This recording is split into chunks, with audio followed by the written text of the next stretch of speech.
En 1993, la Asamblea General de las Naciones Unidas declaró el 3 de mayo como Día Mundial de la Libertad de Prensa. La fecha es pretexto para evaluar la situación de la libertad de prensa en el mundo. Aquí en México, ¿cuál es el panorama? Yo creo que usted se lo imagina, pero de eso hablaremos hoy en Panorama 360, el programa de políticas públicas de Efecto Televisión y Capital Media.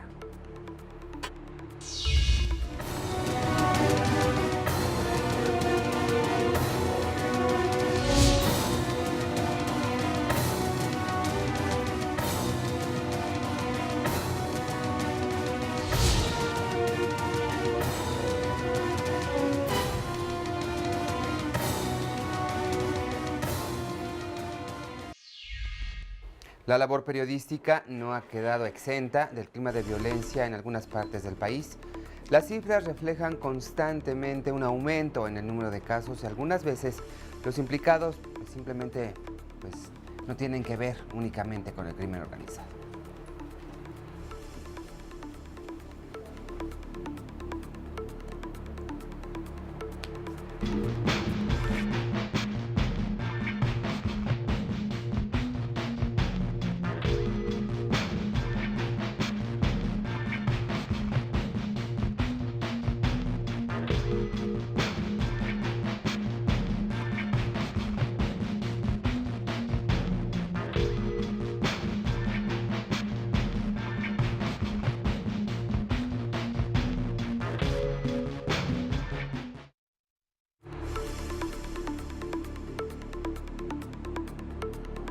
De enero a marzo, se documentaron 69 agresiones contra la prensa, de las que destacan los asesinatos de 3 periodistas. Marco Hernández, el 21 de enero en Oaxaca, Anabel Flores, el 8 de febrero en Veracruz, y Moisés Dactour, el 20 de febrero en Tabasco. Artículo 19 documentó en este periodo 19 ataques físicos o materiales, 15 amenazas, 12 casos de hostigamiento y acoso, 8 actos de intimidación, 6 privaciones ilegales de la libertad, 5 casos de violencia institucional y un ataque contra un medio de comunicación. Las entidades con mayor número de agresiones fueron Veracruz con 17, Guerrero con 11 y la Ciudad de México con 9.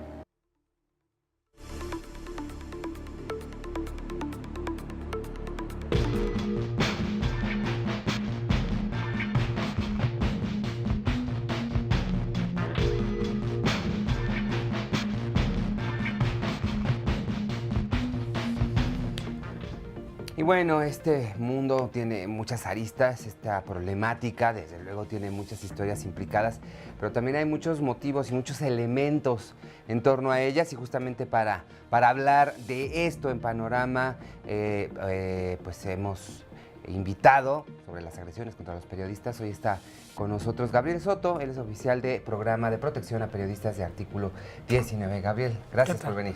Muchas gracias a ti, más bien por la invitación, Mario, aquí por darle difusión también a nuestro informe trimestral, que pues seguimos. Que justamente hoy, ¿no? Hoy sí, por el día, bueno, lo sacamos hoy por el día, nos esperamos un poco, pero el informe es de enero a marzo, de nuestro registro de agresiones, y pues llevamos también un conteo pues bastante rojo, por así decirlo, en cuanto vamos a este año 2016, no va muy bien.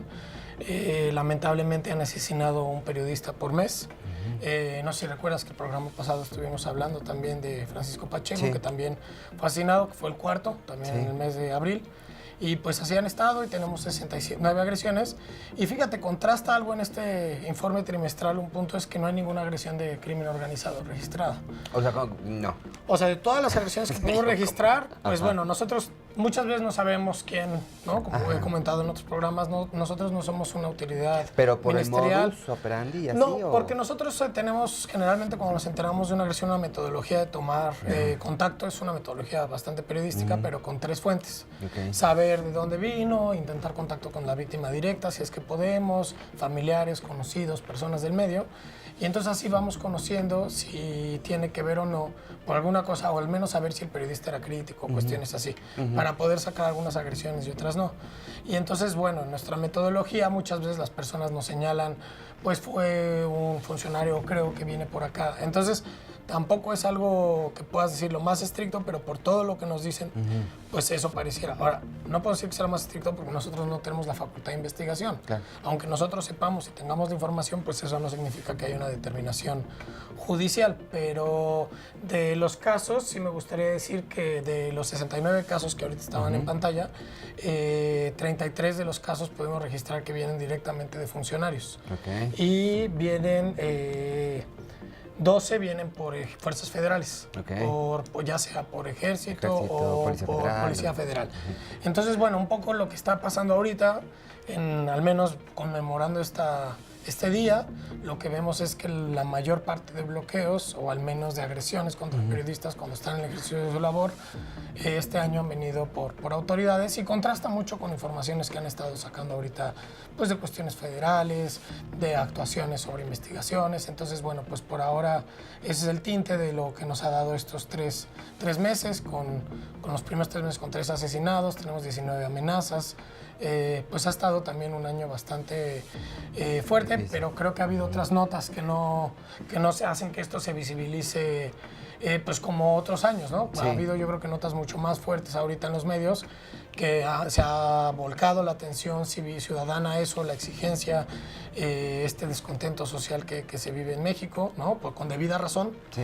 Y creo que por eso ahorita no ha sido tan notorio como un año fuerte, pero no va. Pero no es un va año tanto. difícil, o sea, pinta para ser un año Pinta con para números ser altos. un año difícil como para la libertad de expresión, y conmemorando este día, pues creo que hay poco de celebrar, porque el día se finca para recordar estas cosas. Claro. Desde la UNESCO es que aprueban este día para recordar este tipo de agresiones que se dio desde una conferencia. Sí, de África. escuchaba por la mañana una conversación en radio y decían, es que no hay nada que celebrar. Pues es que yo creo que estamos enfocándolo mal, porque justamente no es un día para conmemorar, Sí, es un no. día para pasar lista y estar haciendo ¿cómo vamos? hincapié y ¿No? señalamientos. No se trata nada más de, ay, pobrecito, mi compañera, mi compañero, pobrecitos todos los que están en la lista, ¿verdad? No, se trata de señalar y se Sí, trata ¿qué de está decir. pasando y qué se podría hacer? Exacto, ¿no? y de reconocer esos vacíos. Tú me hablabas hace un ratito de que tenemos, entre otras cosas, vacíos legales muy importantes o ambigüedades que de alguna manera, bueno, retrasan, entre comillas, cuando hay la voluntad de hacerlo, pues desahogar estos casos y que se llegue a algún término. Históricamente sabemos que no hemos podido llegar a ningún término ni a ninguna resolución que indique pues el éxito en el seguimiento Claro. de uno de estos casos. Estoy hablando de la impartición de justicia. Pero sí hay que señalar, por supuesto, que hay muchas trabas. Es ambiguo, los procesos no se pueden completar porque nuestro marco jurídico es ambiguo. Sí, no, y aparte, bueno, ahora generalmente vengo con la queja de que no han hecho algo las autoridades o no hay una legislación.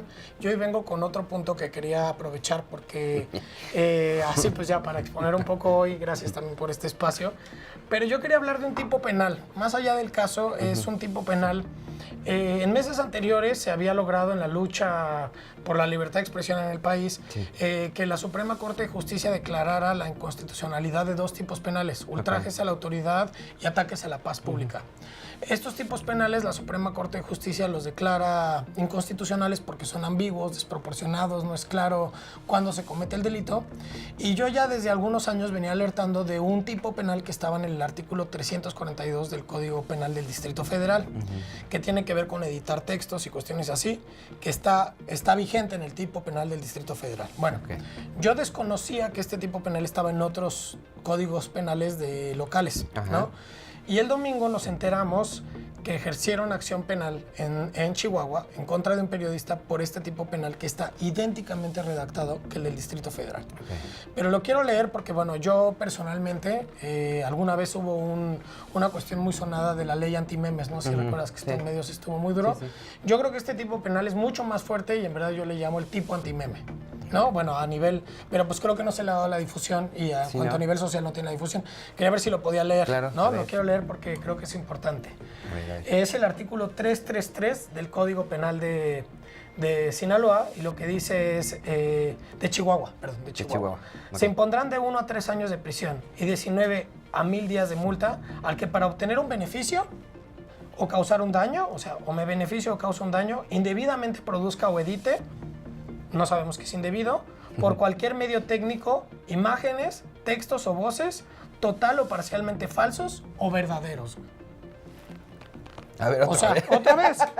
Es que sí está bueno, o sea, por eso quería traerlo. Porque por este tipo penal están acusando a un periodista que se llama Gabriel Ortega en Chihuahua y ya le ejercieron acción penal y ahorita está pasando un proceso en libertad y tiene que firmar cada 15 días porque lo acusaron por sacar un escándalo sobre un cheque malversado que, más allá del tema, si esto es verdadero o Con el no, ayuntamiento, güey. pues sí, o sea, tiene que ver con el gobernador y el secretario de salud, ¿no? Okay. Pero más allá de esta nota, si es verdadera o no, creo que esto lo debería de investigar la autoridad, Claro. y no ejercer y explicar, ¿saben qué? Esto es una cosa difamatoria o hay otras vías, Okay. ¿no? Siempre han dicho que la vía penal para procesar un discurso de libertad de expresión es desproporcionada, o sea, está el daño moral, hay otros medios, el derecho de réplica, que aprobaron la ley federal, que no es muy buena, pero la aprobaron. Y este tipo penal es una barbarie porque se impondrán de 1 a 3 años de prisión y 19 a 1000 días de multa al que para obtener un beneficio o causar un daño indebidamente produzca o edite por cualquier medio técnico imágenes, textos o voces total o parcialmente falsos o verdaderas. O sea, para empezar ni sabes cuándo vas a hacerlo. Yo agarro, tomo mi celular, subo un meme, ¿no? Así. El 99.99% de lo que usted ve en televisión y radio está editado. Está editado. O sea, todos somos unos delincuentes. Todo lo que subes en Facebook podría caber en este tipo penal. Entonces, el derecho penal tiene una... Voy a hablar un poco en latín y perdón que como que use tecnicismos, pero los explicamos. Tiene un principio que es la última ratio. O sea, el derecho penal debe ser el último ejercicio para quitar libertades a las personas. Entonces tú tienes un derecho administrativo que te protege contra la autoridad, un derecho civil que es como contra un problema entre ciudadanos. Y cuando tú vas a ejercer el derecho penal, tú lo debes de hacer porque no hay otra vía, porque hay un delito, es grave, se tiene que perseguir y le tienes que quitar derechos a esa persona. El robo, ¿no? Hay delitos, el asesinato, o sea que debes decir, claro, eso no se puede hacer. Sí. Pero que exista un tipo penal de este tipo. Un tipo penal significa la redacción que leí, eso es un tipo penal. Entonces, que exista una redacción de este modo, que no es clara. No es claro qué fin persigue, no es claro quién va a perseguir. Entonces, no dice nada. No dice nada. Y entonces yo para obtener un beneficio, o sea, yo me beneficio mucho subiendo memes y riéndome de alguien, ¿no? O sea, me beneficio, entonces obtuve un beneficio y edité por un medio técnico y pongamos que es una imagen verdadera, o sea, ni siquiera es que esté tomando no, que estoy metiéndole y estoy acusando a alguien de acto falso, la alterando. Puede ser la imagen verdadera, pero con una palabra que diga, ja, ja, ja, qué risa. Ya. Eso ya lo edité. Y entonces con este tipo penal no es claro. Ahora, te voy a decir algo, yo estaba un poco tranquilo y habíamos dejado dormir al monstruo porque este tipo penal está vigente en el Distrito Federal, en la Ciudad de las Libertades. Es el 342. Y está vigente. Y yo tenía miedo porque el Distrito Federal se había caracterizado de usar el tipo penal de ataques a la paz pública y ultrajes a la autoridad para detener a manifestantes, tal. Y entonces este tipo penal, pues yo siempre lo había visto en el código y decía, pues es que también este es desproporcionado y tendríamos que quitarlo algún día, pero nunca se les había ocurrido ejercerlo. Ahora, ¿qué pasa? Resulta que en Chihuahua existe pero es la misma redacción, o sea, hoy los comparé, es el mismo tipo penal. Y pues a alguien ya se le ocurrió, y es un funcionario público, que se le ocurre ejercerlo contra alguien, cuando aparte hay principios del discurso protegido que los funcionarios públicos deberían de aguantar un poco más, como dicen, pues deben tener la piel gruesa, o sea, estás en un puesto de interés público. Es vulnerable, es susceptible de ataques. Es susceptible de ataques y él podría salir a decir, a ver, esto es falso, tal, pero contraatacar con un tipo penal que ponga en riesgo la libertad del ejercicio periodístico en contra de Gabriel Ortega, creo que es complicado, ¿no?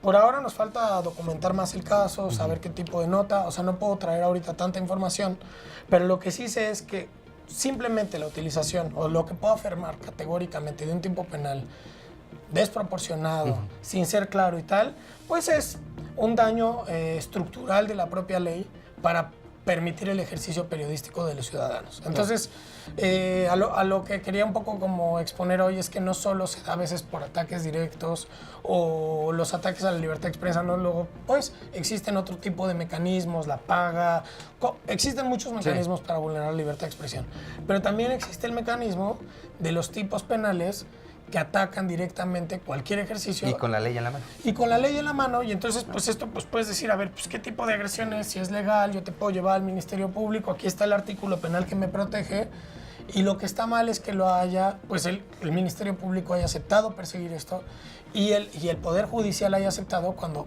ya la Suprema Corte se ha declarado, al menos por 2 tipos penales por estas características. Sí, desproporcionados.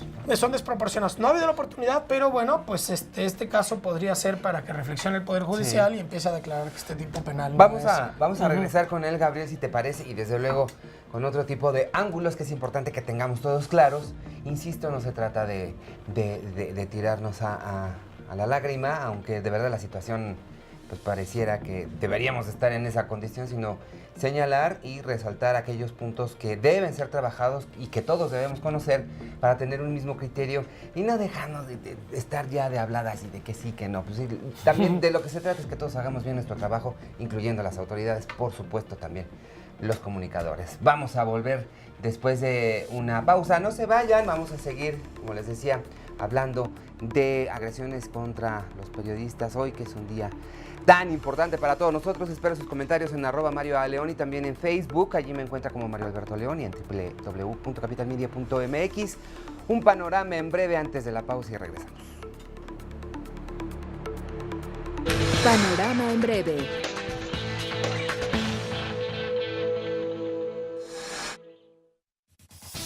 La solicitud de protección para personas defensoras de derechos humanos o periodistas se debe presentar por escrito, verbalmente, por teléfono o a través de cualquier otro medio de comunicación electrónica.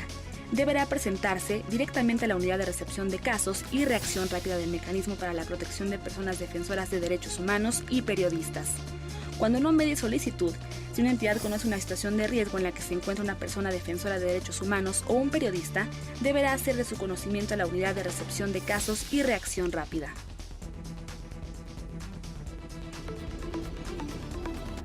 En un momento continuamos. Noticias todo el tiempo. Noticias todo el tiempo. Panorama en breve.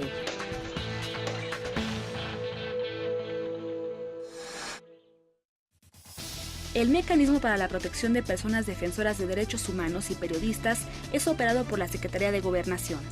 La Junta de Gobierno, máxima instancia del mecanismo, está integrada por un representante de la Secretaría de Gobernación, uno de la Procuraduría General de la República, uno de Seguridad Pública, uno de la Secretaría de Relaciones Exteriores, un representante de la Comisión Nacional de los Derechos Humanos, así como 4 representantes del Consejo Consultivo elegidos de entre sus miembros.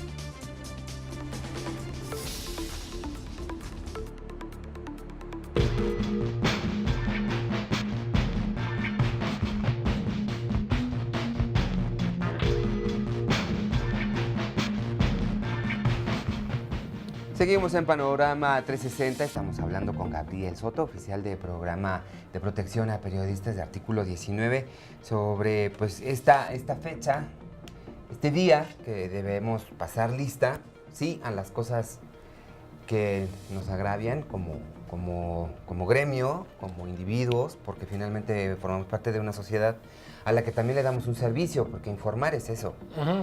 Y de pronto, pues cuando a alguien no le gusta lo que dices, aunque esté sustentado, pues es cuando se empiezan a cometer una serie de improperios.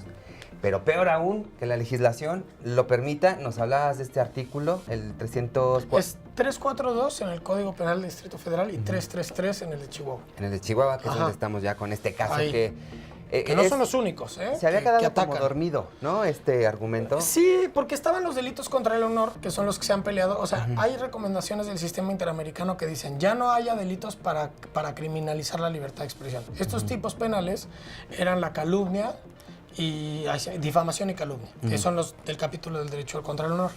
Por recomendaciones internacionales se quitaron y solo creo quedan en 10 estados. No se han quitado de todos, pero ha sido un empuje de una agenda de años. Pero mientras ese empuje se da, van surgiendo estos otros delitos que los meten en otro tipo de apartados que pueden ser, que son más abiertos, porque ni siquiera aquí ya te piden un daño a tu persona, que haya un nexo con lo sacado. Aquí ya nada más dice a quien lo edite para obtener un beneficio.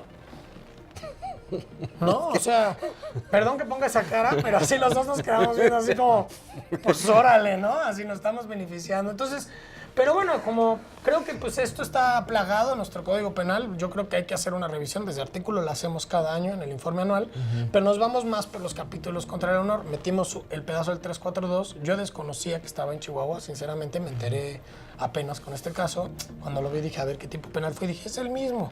Y creo que ahora sí ya vale la pena hablarlo, porque también está en el Distrito Federal. Y creo que son más allá de esperar a que exista otro caso, pues son, como digo, yo creo que son tipos penales que la ciudadanía estamos desprotegidos de que esto exista. Sí.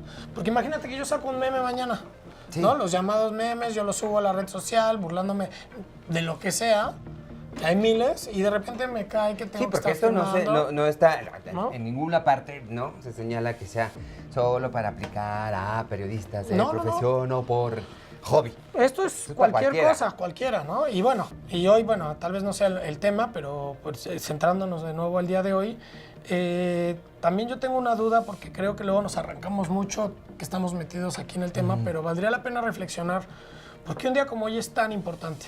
Sí. Por ejemplo, bueno, si ahorita yo no tuviera este espacio que tú me apoyas, ¿no? Para poder estar aquí, poder dar esta información, pues yo no podría decir que hay un tipo penal, o sea, tal vez nadie sabría que existe el 342, sí, ¿no? Y que podrían ser sujetos a una pena privativa de libertad por esto, ¿no? Y entonces ya no hay espacios de difusión de algunas cosas para que la gente pueda obtener información. Sí. Y creo que el periodismo en ese sentido es una profesión muy noble. Si se lleva de ese modo, como tú también decías, con el rigor periodístico, verificando las fuentes, verificando la información. Pero también creo que aventarle al periodista todo el peso sobre su labor es también desproporcionado. Sí, claro. O sea, tú no puedes decir, es que estos periodistas están diciendo que hay un delito y como no lo comprobaron, pues hacen mal periodismo. Yo creo que aquí, o sea, el monopolio es de la autoridad. O sea, hay otras cosas que luego también se critica mucho por ahí el periodismo y no, y hay otras cosas que habría que ver, ¿no? El periodismo es libre, independiente, es un derecho de toda la ciudadanía, están los profesionales de la comunicación, pero creo que lo importante es esta visión que lleva, o sea, este día defiende a que las personas puedan obtener información. Claro. Entonces es un día que conmemora a que la ciudadanía tenga información para la toma de decisiones y se entere justamente de actos de interés público, culturales, malversación de fondos, corrupción, o sea, ya empieza a salir también todo lo que empieza a poder generar un... Y se hagan sus criterios y tengan muy claras las cosas, ¿no? Y entonces no sé cómo veas tú este día siendo un profesional de la comunicación. Bueno, entrevistando ya se ha vuelto la tortilla aquí, hombre. ¿Qué opinas de tu día? Híjole, pues todo lo que decía hace un rato es que sí creo, no, yo creo que coincides, no, a veces brincar esta línea de lo subjetivo te convierte en blanco de todo, ¿no? Claro. Si no vas acompañado de argumentos, si no vas acompañado de información real, de un trabajo exhaustivo detrás, pues seguramente serás blanco de. Claro. O sea, si no tienes pero el rigor tampoco es... Aunque el rigor no es garantía de nada. Aquí el problema es que la información también educa, contribuye mucho a eso. Entonces una sociedad informada es una sociedad educada, es una sociedad que entiende cuál es la diferencia entre un periodista, ¿no? O alguien que está en trayecto de serlo, alguien que pues no está llevando el oficio como lo ve en el resto de la gente que lo ejerce. Entonces esa educación va señalando, va abriendo estas brechas y la propia sociedad tiene esas armas, no tangibles, pero que las puede ejercer para decir, esto sí es, esto no me gustó, a ver, autoridad, esto no está bien, y pues a la próxima pues me desquito con el voto y fíjate que te doy. Es que, perdón que haya hecho la pregunta, no, pero sí tenía un sentido, porque justamente creo que en este Día de la Prensa es importante también que se vea la labor, ¿no? De la gente que da información, y también es lo que estamos conmemorando, cómo mejorarlo y cómo hacer que un periodismo libre y ético llegue a toda la ciudadanía. Entonces, pues también era importante para mí hacer la pregunta hoy. Es un día para que los gitanos empiecen a leer las cartas, pero hay una parte muy importante, justo en esto de... Digo, yo sé que la pregunta no va para ningún lado porque en volumen quizá no represente nada, pero si tenemos este tipo de... ¿cómo se llaman estas cosas? De agresión. Tipos penales. Tipos penales. Ajá. Si tenemos este tipo de cuestiones todavía en nuestra legislación, en N capítulos, pues es que está muy endeble, entonces. Sí, tenemos una estructura, o sea, y yo también por eso quería traerlo. No, yo lo tengo como considerado y pensando y digo, a ver, No hay mucho que celebrar este día de la libertad de prensa, pero creo que lo que pesa muchas veces estas notas que yo traigo, 69 agresiones, 3 asesinatos, tal, pero hay muchas cosas que se están perdiendo, ¿no? Y muchas cosas son, uno, que no existe una estructura, que falta del marco normativo y de aplicabilidad para que tengamos una libertad de prensa total. Y a eso a qué va muchos temas. O sea, tenemos el tema de que el derecho de réplica no se hizo claramente definido y no tiene un proceso que pueda ser funcional. Tenemos una propuesta no tenemos una ley de publicidad oficial, que fue una promesa del sexenio que no está, ¿no? Que también serviría para prensa independiente, ética, autónoma. No tenemos la derogación de todos los tipos penales contra los delitos contra el honor en todos los estados, que siguen vigentes, y todavía tenemos algunos casos donde dices, ¿cómo es posible que lo sigan denunciando por esto? Sí. Tenemos un proceso civil desgastante para procesar el daño moral, y a muchos periodistas que los han demandado por un daño moral de la manera civil, que es un desgaste procesal increíble para al final no demostrar nada, pero un gasto de abogados, tal, que pierden su labor. Te minan, ¿no? Te minan, ¿no? Tenemos otro tipo de cosas, o sea, más allá de todo esto estructural, de normas y tal, que no lo permiten. Tampoco tenemos algo que incentive a hacer medios en la web, medios que generen más información independiente, equipos de investigación que hagan un periodismo crítico y que vayan por donde está el problema, el meollo del asunto de actos públicos y a buscarlos y tal. Y entonces, en verdad, en este día lo que estamos viendo es que hay pues una cuestión estructural todavía que no nos ayuda a decir, pues es el día de la libertad de prensa, pero preguntamos cuál y para quiénes y desde dónde se ejerce la prensa, que también vale la pena preguntar eso, porque pues en México la prensa pues tampoco se ve como lo más libre muchas veces, ¿no? Entonces habría que ver para quién está funcionando la prensa, si está funcionando para la ciudadanía y cómo cambiar todas esas cosas estructurales para que la ciudadanía pueda acceder a los temas que son de interés público, pero no solo porque les interesan de manera masiva, sino porque son cosas que tienen que ver con el gasto de recursos, que también lo tienen que saber, como tú dijiste, para poder definir mi voto, para poder definir si en estas elecciones se hicieron de manera o no claras, transparentes. En mucho de esto también entra la transparencia y otros derechos relacionados con la libertad de expresión, pero hoy vamos pues a hablar de cómo se ha hecho la prensa y para quién es la prensa y qué tipo de prensa, porque también luego no se reflexiona mucho entre los ciudadanos, o sea, ¿qué medio lees?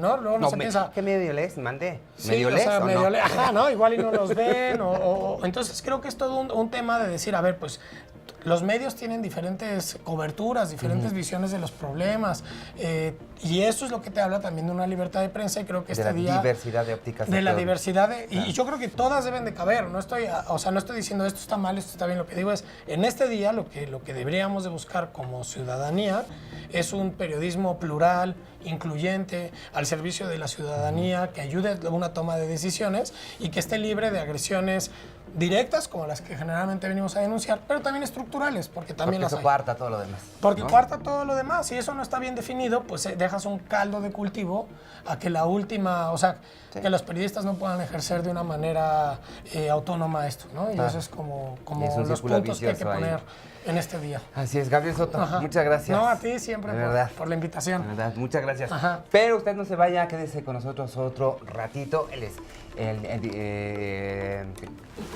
siempre me hace lo mismo el programa. Oficial de programa de protección a periodistas del artículo 19. Nosotros vamos a regresar con otro tema.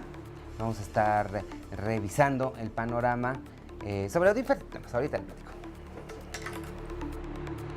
En un momento continuamos. Regresamos.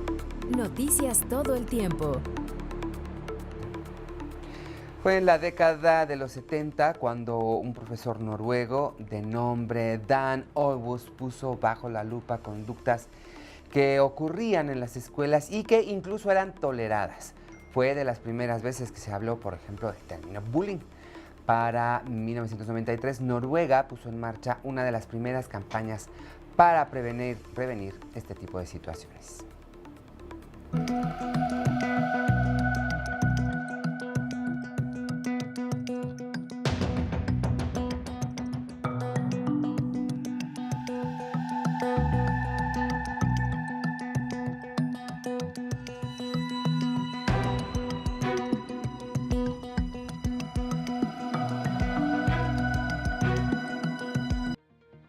de 2014, la Comisión de Asuntos Sociales, Humanitarios y Culturales de la Asamblea General de la Organización de las Naciones Unidas adoptó por consenso una resolución presentada por México sobre la protección a niñas y niños del acoso escolar entre pares o bullying, lo que representa la primera ocasión en que las Naciones Unidas abordaba de manera específica los efectos negativos de esta práctica en el desarrollo de los menores. El bullying ha colocado a México a la cabeza de la lista en esta materia entre los países de la OCDE.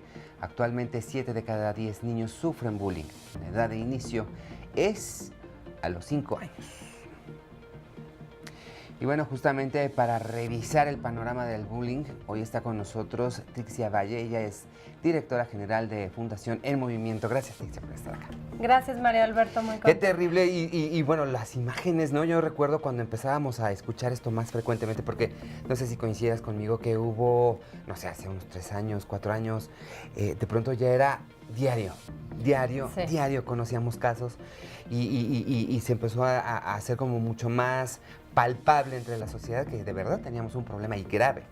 Sí, de hecho surgió un fenómeno que se llama happy slapping, que es cuando subes a los medios, a las redes o a los portales de internet de cualquier especie, peleas videograbadas. Eso se llama happy slapping, que es como una golpiza feliz, la traducción en español. Y en ese hecho de que se empezaban a subir diario este tipo de peleas, incluso se hacían apuestas afuera de las escuelas en las peleas de mujeres, de niñas contra niñas, ¿no? Entonces así como las luchas de lodo casi. Sí. Y la verdad fue muy fuerte este fenómeno, una ondeada más o menos de 2010 a 2013, muy fuerte. Luego bajó un poquito con todas estas reglamentaciones. Sin embargo, siguen surgiendo casos muy lamentables y aunque ya está con una normatividad, ya está en las leyes, que todas las escuelas requieren tener un programa de prevención de bullying, etcétera, el problema es que no hay sanciones. Ni para la escuela si no cumple con el tener el programa, ni para el agresor en el caso de que falte el respeto a un compañero. Entonces, si tú no tienes una forma de tener sanciones administrativas, monetarias o de cualquier especie para el que infringe la ley, es una sugerencia. Se convierte automático en una sugerencia. Sí, y eso es lo que nos está pasando ahora. Exacto, ahí estamos hoy en materia de bullying. ¿De qué manera se está pujando o tratando de revertir esta situación? Ahí ¿se puede hacer un trabajo, digamos, así como interinstitucional para que se corrija o tenemos que esperar a que Dios ilumine a nuestros legisladores para que... Bueno, en una muy buena parte sí es que Dios ilumine a nuestros legisladores. No, pero son ateos. Bueno, que les llegue un rayo o el tráfico, alguien le pase un papelito, un post-it y le capte. ¿De verdad? Sí, bueno, en realidad sí hay que esperar a que se ponga legislado, o sea, se agregue a esa ley y sobre todo en las leyes orgánicas ya que rigen a las escuelas, que venga la sanción muy claramente especificada. En el gobierno del Distrito Federal se hizo un esfuerzo por legislar con sanciones y se hizo el marco de convivencia armónica, pero tipo que si tú ponías la agresión número 5, que es la más grave, que era dinamitar la escuela, violar a una compañera, vender drogas, llevar un arma, usar un arma. Tu sanción era una plática con el director, No es cierto. una sugerencia de ir a USAID, o sea, que es el sistema de psicólogos, la red de psicólogos que tiene la Secretaría de Educación Pública gratuita, sugerencia para que vayas y ya no saques tu pistola, y una plática con papá y mamá, pues para que te regañen y te quiten tu pistola. Y te vamos a confiscar la pistola. Es todo lo que te va a pasar. Si yo tuviera 14, 15 años, me atacaría de la risa. O sea, me atacaría literal de No, y la bueno, el risa. papá con tal de no ir a tener que poner su cara en la dirección, pues igual seguramente también. Se amparan, se Sí. excusan, no puedo faltar a la chamba o lo que sea. Entonces sí, realmente es necesario. Muchas veces hemos hecho la recomendación a los legisladores, precisamente, que pongan una sanción monetaria en el caso de bullying, de, vamos a decir, 500 pesos, pero a los papás sí les duele el bolsillo. Entonces, si te dicen que tu hijo está reportado por bullying y que requieres pagar 500 pesos por una falta administrativa, sí verdaderamente vas a poner un remedio en casa para que ese hijo tuyo se comporte de una buena forma. Porque de otra forma no hay, o sea, pueden haber sugerencias. Nosotros hemos impactado a 2 millones de personas en 6 años de trabajo, hemos atendido directamente a 4,000 personas, hemos llegado a 18 estados, o sea, sí hemos hecho un trabajo y como nosotros, otras, bueno, no hay ninguna fundación igual, pero otras, digamos, personas en un nivel personal o empresas, ¿no? Sí. Sin embargo, no es suficiente si no tienes un marco legislativo que normative, que haga una normativa al respecto, ¿no? Ahora, y esto en el caso de los papás, pero por ejemplo, en el caso de una autoridad en la escuela, las sanciones podrían ser mucho más elevadas, ¿no? Digo, porque ¿qué pasa con el director que de pronto totalmente. dice, no me di cuenta? Digo, sí, obvio, no tiene ojos en todas partes, pero bueno, finalmente es la autoridad y a lo mejor lo que le hace falta es un esquema interno en donde se pueda correr la voz y que los maestros estén obligados pues, a hacer esos ojos que él no tiene en todas partes. Pero ese es un error de logística que puede estar en manos del director o no. Por supuesto que sí, y es lo que la ley sí pone, que tienes Ok. que tener un programa anti-bullying. Sin embargo, como no hay sanción, si no lo tienes, pues nadie lo hace, porque es invertir dinero. Sin embargo, sí hay un precedente que ya un juez de la Suprema Corte de Justicia el año pasado por estas fechas sancionó una escuela con 500 salarios, o sea, era $500,000, no sé cuántos salarios mínimos, pero en números rápidos era $500,000 que tuvo que pagar la escuela a la familia porque se comprobó que sí había negligencia, que la escuela sabía lo que le hacían, que la mamá en muchas ocasiones había ido a decir lo que pasaba y que la escuela no tuvo medidas correctivas con el agresor y entonces eso equiparó una sanción muy fuerte que fue en beneficio de la familia como daño moral.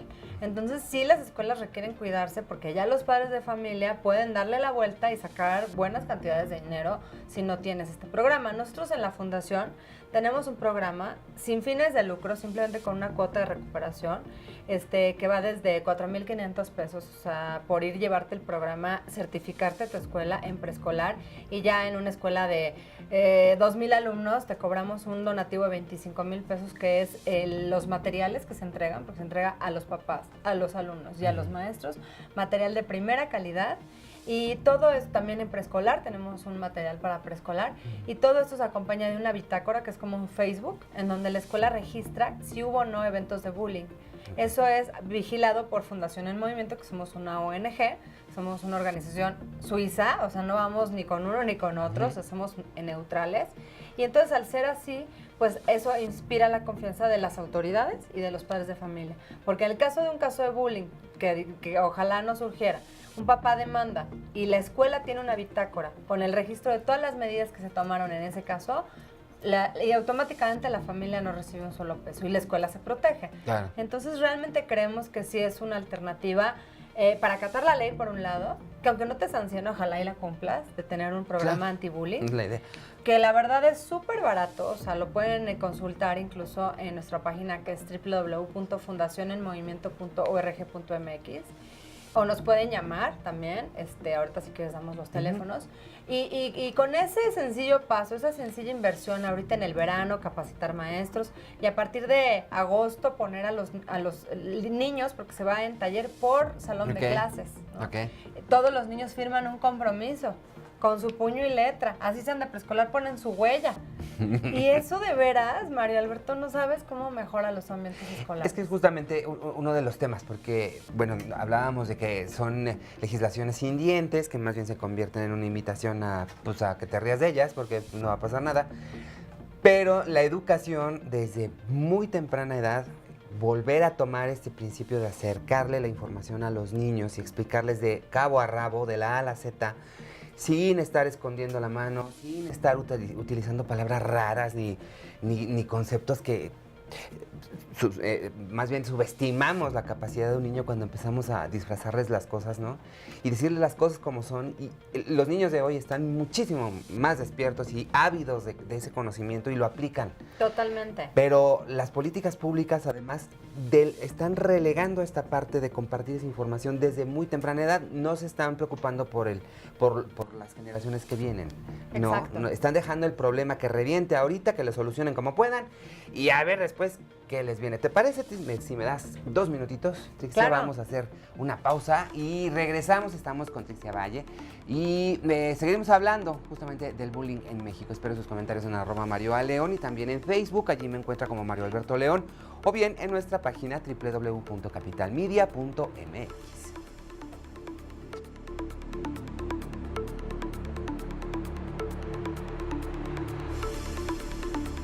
En un momento continuamos.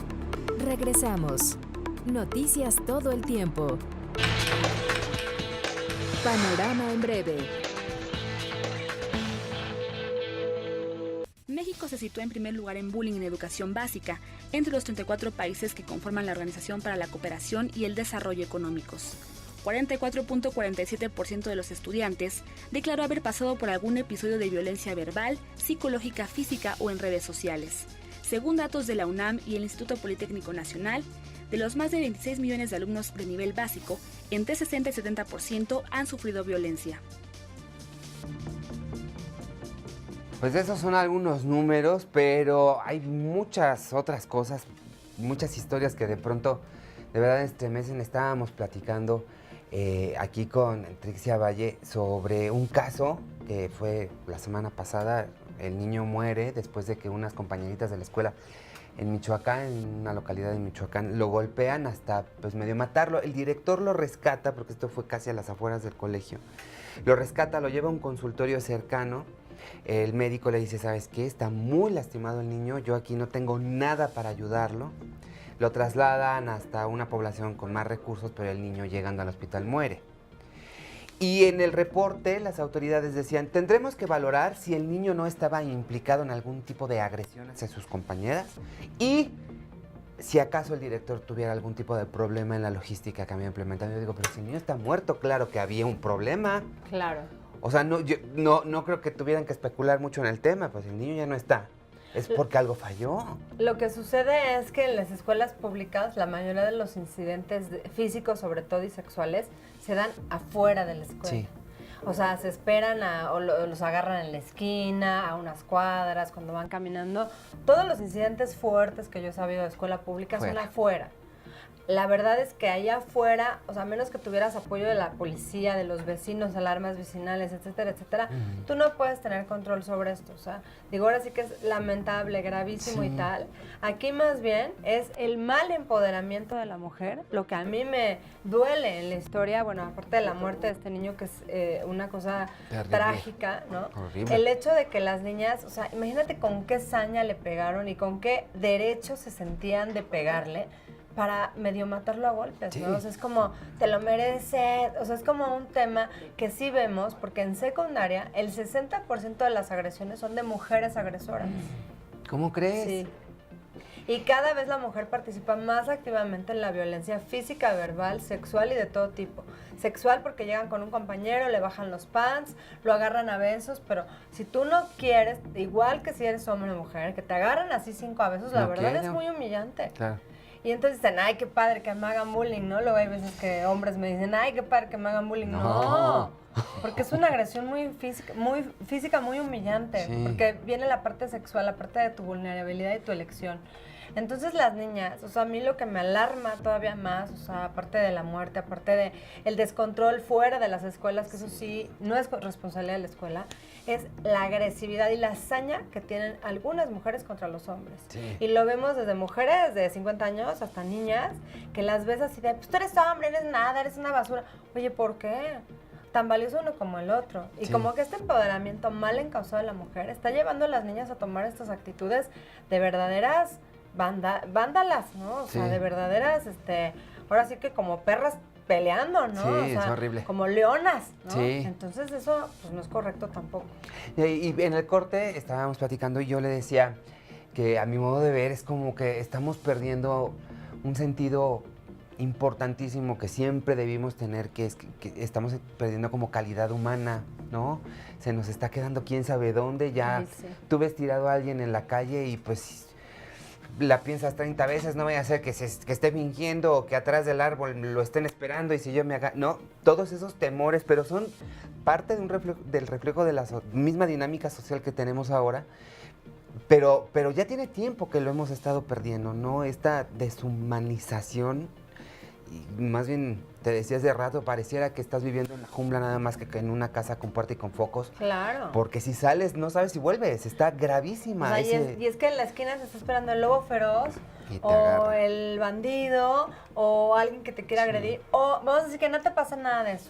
Llegas a tu oficina y hay Y alguien ahí- que no le gustaste, no le caíste bien, Hola, y ya te estás bienvenido. echando No, para desacreditarte. Un día llegas tarde, míralo, siempre llega tarde. Sí. Y entre niños igual. Sí. El bullying, el problema, esas son cosas alarmantes, pero el día a día, o sea, que no tengas un moco, que no tengas un gallo, que no tengas un frijolazo, porque ya te acabaron. Sí, O sea, ese día se la acabó tu reputación vida. del niño se fue, O sea, exacto. y no se les olvida en 1000 años, porque además sacan la foto, la suben, el del moco, el del gallo, el del piojo, el del no sé qué. O el gordo, el flaco, ¿no? Exactamente. Es el moreno, el güero, la güera. Digo, pues sí, son apodos que, pues sí, te pueden afectar a un niño. Tú no sabes cuál es la situación emocional del Claro. niño en ese momento. A lo mejor le han dicho gordo toda la vida, pero ese día en particular no quiso.